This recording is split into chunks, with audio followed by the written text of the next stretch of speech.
कहाँ रह गए थे आप लोग? बेटा तुम्हारी खाला के घर पर थे। जैसे तुम्हारी कॉल आई है हम फौरन ही आ गए। कुछ बताया डॉक्टर ने?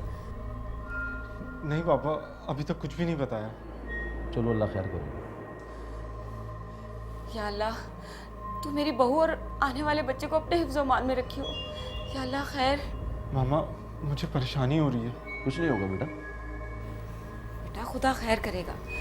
पहला पहला बच्चा है ना, इसीलिए तुम्हें परेशानी हो रही है। अच्छा बेटा कुछ नहीं होगा, इत्मीनान रखो, परेशान नहीं हो। आओ बैठो इधर, बैठो बैठो। अच्छा, ये डॉक्टर भी नहीं आ रही। कुछ खाया तुमने? तुम्हारे लिए मैं कुछ खाने को ले आता हूँ। नहीं पापा, रहने दें। चलो पीने के लिए कुछ ले आता हूँ, जूस पियोगे ना?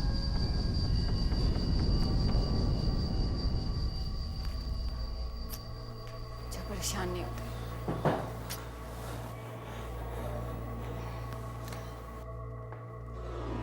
डॉक्टर? जी डॉक्टर साहब। आपकी वाइफ खतरे से बाहर है, लेकिन लेकिन क्या डॉक्टर साहब? लेकिन आपका बच्चा डिलीवरी से पहले मर चुका था। हाय अल्लाह। क्या? ये क्या कह रही हैं आप? आई एम सॉरी, लेकिन हम कुछ नहीं कर सकते थे।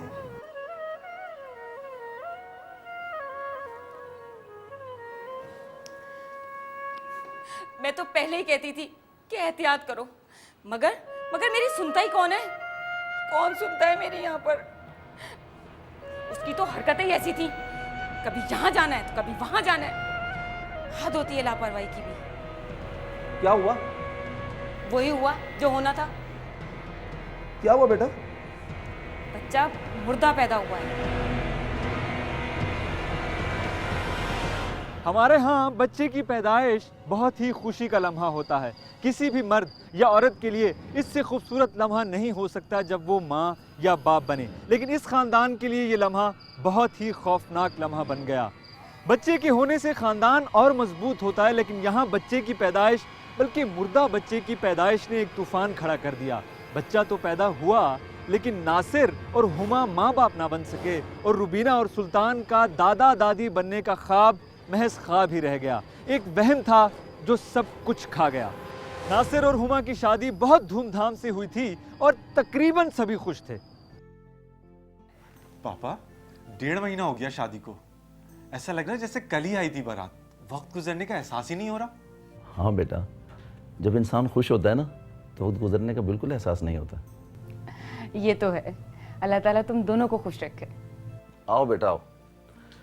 भाई नासिर, बहू के हाथ की चाय पीने का तो अब एक ख्वाब ही रह गया हमारी उम्र के लोगों का। क्यों अंकल?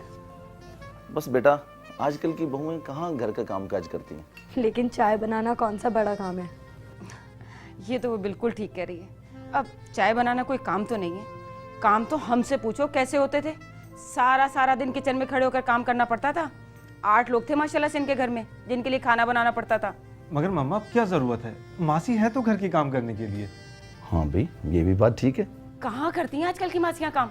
रोज नया बहाना। कभी छुट्टी चाहिए, कभी 500 रुपए चाहिए। आज बच्चा बीमार हो गया। अरे ये बहाने ज्यादा करती हैं और काम कम। वो मम्मा, आपने शगुफ्ता खाला को फोन करके बता दिया था कि हम लाहौर नहीं आ सकेंगे अगले हफ्ते? क्यों भाई? वो तो तुम्हारा पहले का प्रोग्राम था और उन्होंने न जाने कितने प्लान्स बनाए हुए। यहाँ के प्लान ज्यादा जरूरी होंगे शायद, इसीलिए। वो एक्चुअली पापा, हुमा के भाई की मंगनी आ रही है उन्हीं दिनों में। अच्छा जी भाई, ये तो बहुत खुशी की बात है। भाई बेटा, तुम्हें बहुत बहुत मुबारक हो। Thank you so much uncle. Actually कल ही बस मंगनी की तारीख तय हुई है। अच्छा जी पापा, इसीलिए शायद लाहौर जाना मुश्किल होगा, क्योंकि हुमा को तैयारी वगैरह करनी होगी मंगनी की।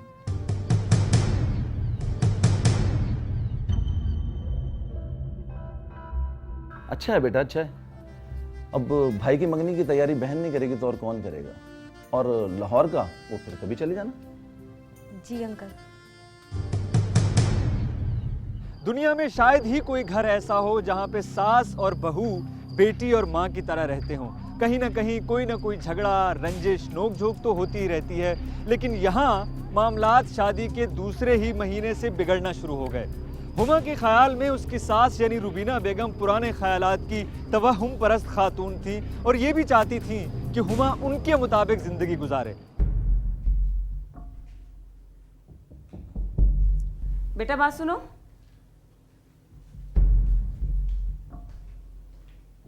जी आंटी। एक तो ये सास को आंटी कहने का फैशन किसने निकाला?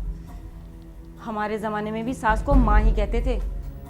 लेकिन शायद समझते नहीं थे, लेकिन मैं आपको दिल से माँ जैसा समझती हूँ। अच्छा छोड़ो, मैं तो ये कह रही हूँ कि शाम का वक्त हो रहा है और शाम को इस तरह से नंगे सर नहीं फिरना चाहिए। बेटा दुपट्टा ओढ़ लो। इस सब से क्या होता है आंटी? लेकिन अगर आप कहती हैं तो ओढ़ लेती हूँ। ठीक है।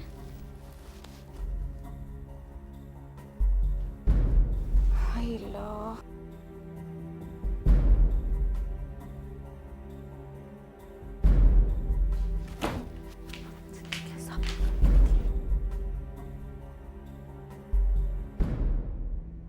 थैंक यू हुमा, यार प्यास से मेरी जान निकली जा रही थी।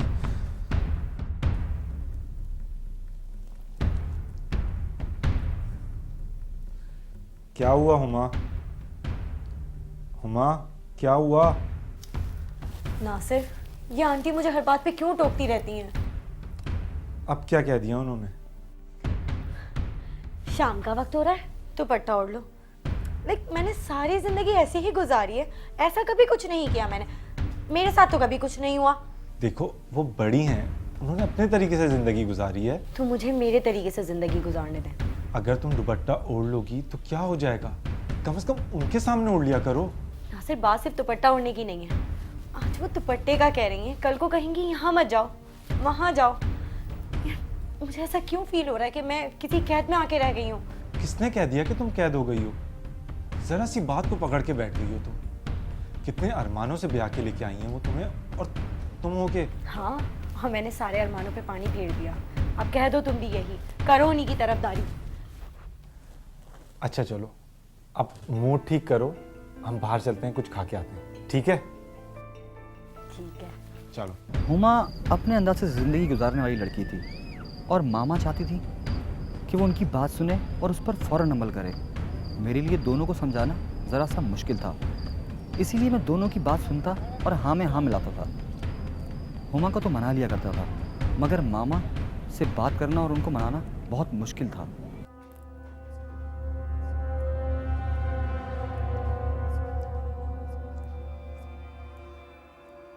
नासिर बेटा, माँ को सलाम नहीं करोगे?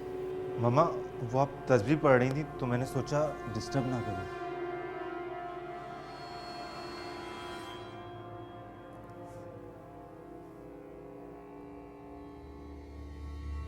ये क्या है मम्मा?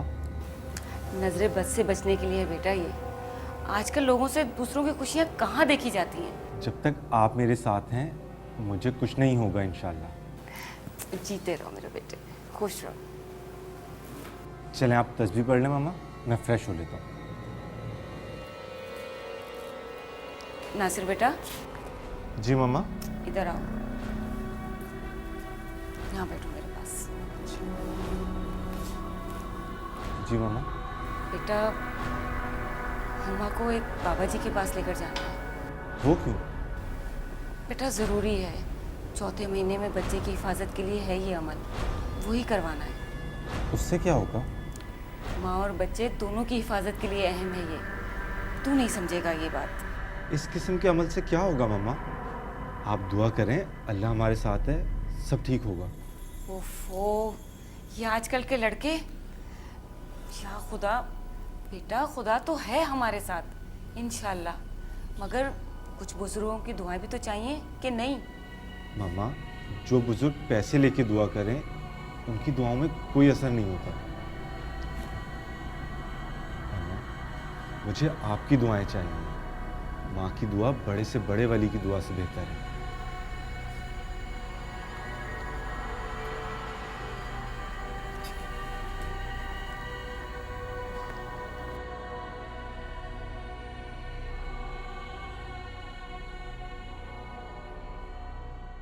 सुनसान और वीरान जगहों पर जिन्नात होते हैं, और सुना है जहाँ कोई नहीं होता ना वहाँ असेब होते हैं।